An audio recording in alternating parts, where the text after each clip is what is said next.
Hello everyone, welcome back to Arty Mouse. In the last video I showed you some watercolour techniques. If you didn't see that, then go back to the main page and catch up. This week I'm going to show you 10 artists that work with watercolour that you can explore for inspiration. If you're stuck how to use this medium, then this film will give you lots of ideas. People don't always paint naturalistic landscapes with watercolour.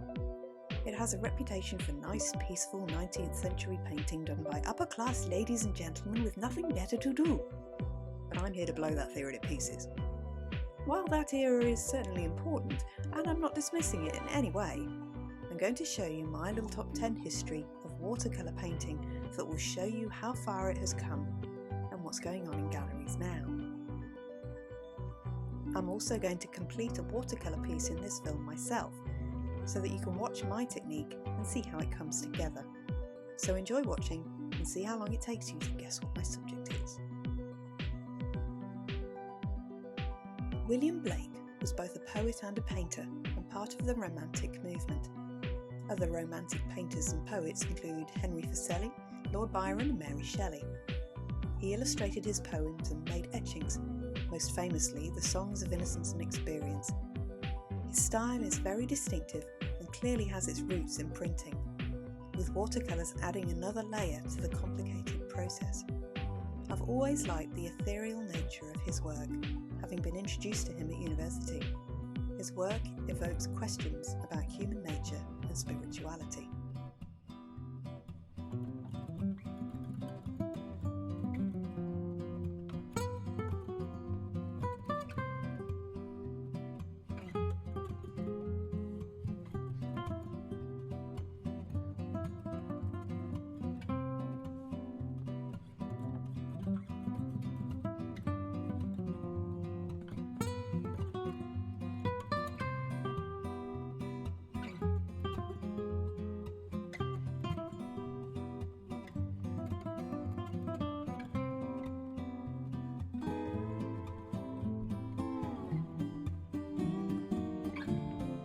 Winslow Homer was an American artist and printmaker who started his career as a commercial illustrator, working on books and magazines.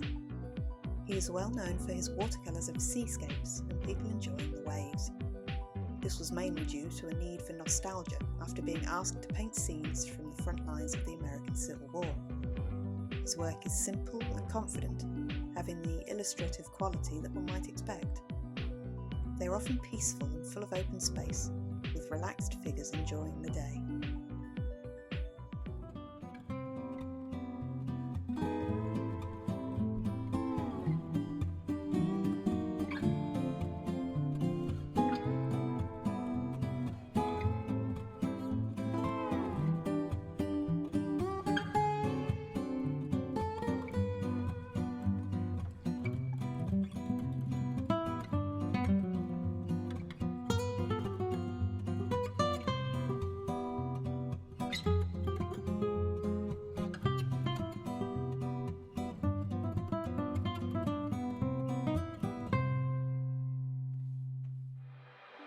Anselm Kiefer is a German painter and sculptor known for his large, dramatic landscapes and textural pieces of painting.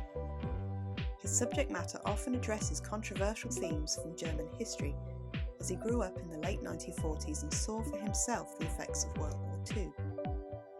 His work is often seen as melancholy, but in 2017 he presented an exhibition of watercolours with a much more positive, colourful outlook, celebrating femininity and completely changing direction. He has always worked with metaphor and symbolism, but his work is representational but still loose.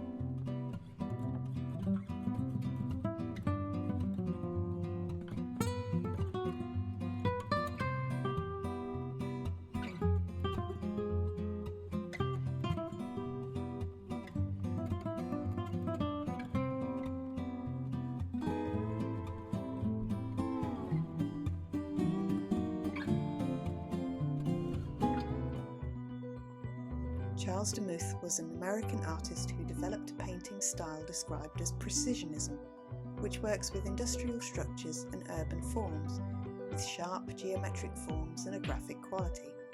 This is not to be confused with Cubism, because while it was an influence, it did not rely on abstraction.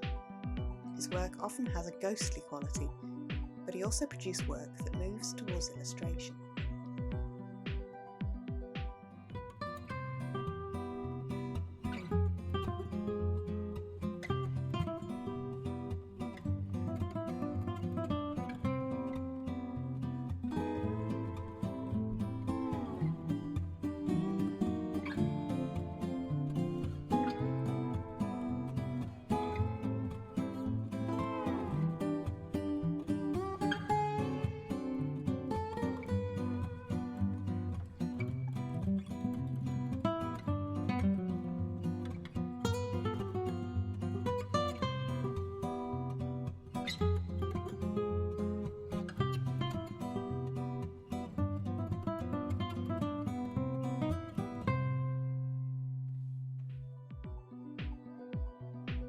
Webb, another American watercolourist, developed his own colourful style of painting. He enjoyed painting landscapes and buildings in a very flat style that is common to watercolour. His work is playful and often slightly abstracted by his use of colour, but I find them to be beautiful and dynamic.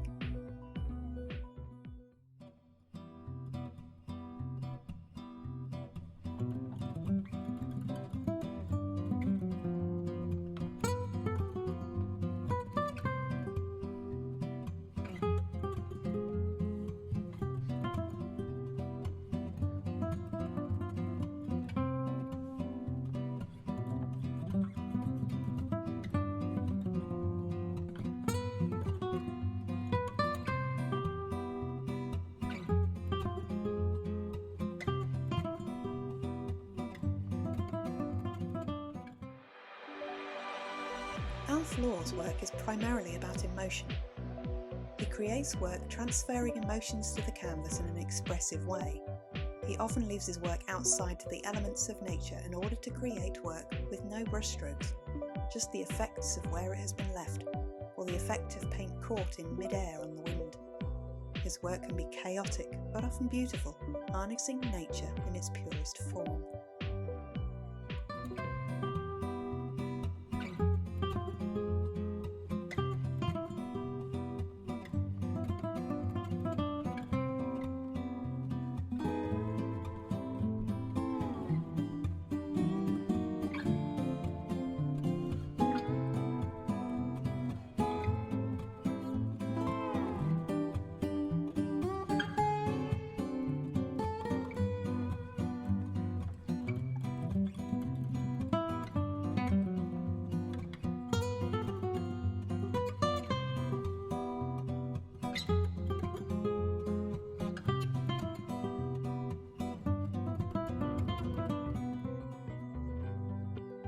Cavanaugh is a figurative artist who uses watercolour and kaolin clay. This creates a smooth surface and is highly absorbent, so it keeps the colours vibrant. She captures light brilliantly in her portraits, and while her style used to be hyper-realistic, she's now moving towards more free-flowing work and has developed her style. She captures a moment, and that's what I find so engaging about her work.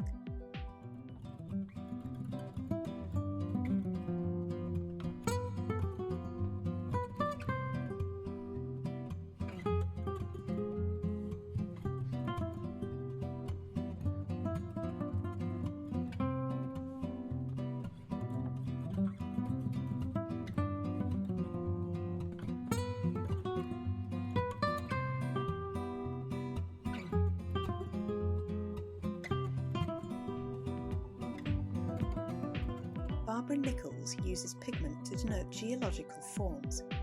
She uses paint with increasing levels of water to create shapes, manipulating the paint to look like rock formations and tide lines.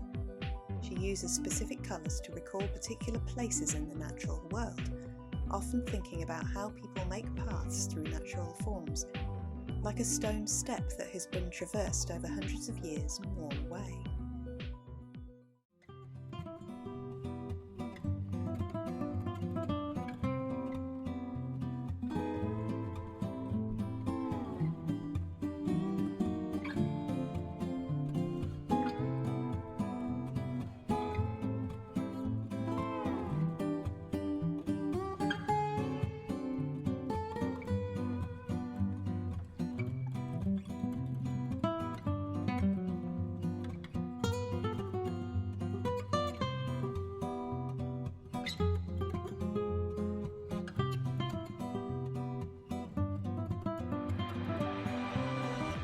painter Haslam Fox's style has developed from his love of the precision of Chinese calligraphy and painting. He creates deceptively simple works, often using the white surface to great effect. Watercolour painting is often a medium that is used in such a way that less is more, and Haslam Fox's animals and structures often stand on their own in space, but somehow are simultaneously part of that space.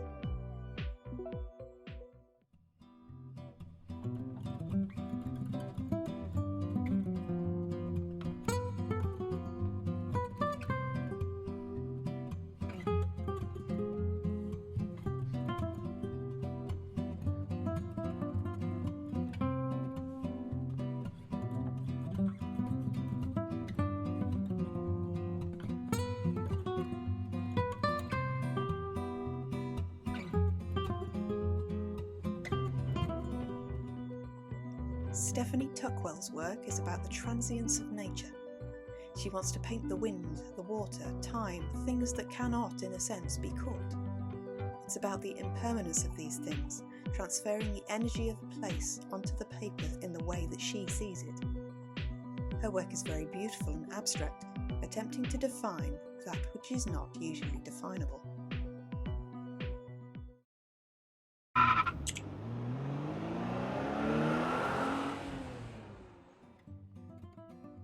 I hope that I've inspired you today. It's the whole reason I'm here after all.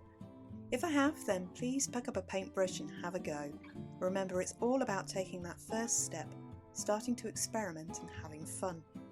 I'd love to see what you're working on, so send things to me on Instagram and Facebook, and sign up below to get my new free tutorial on drawing the human eye. There are 11 easy steps to work through, and it will prove to you that you can do this. I'm here to help whenever you need it. See you soon.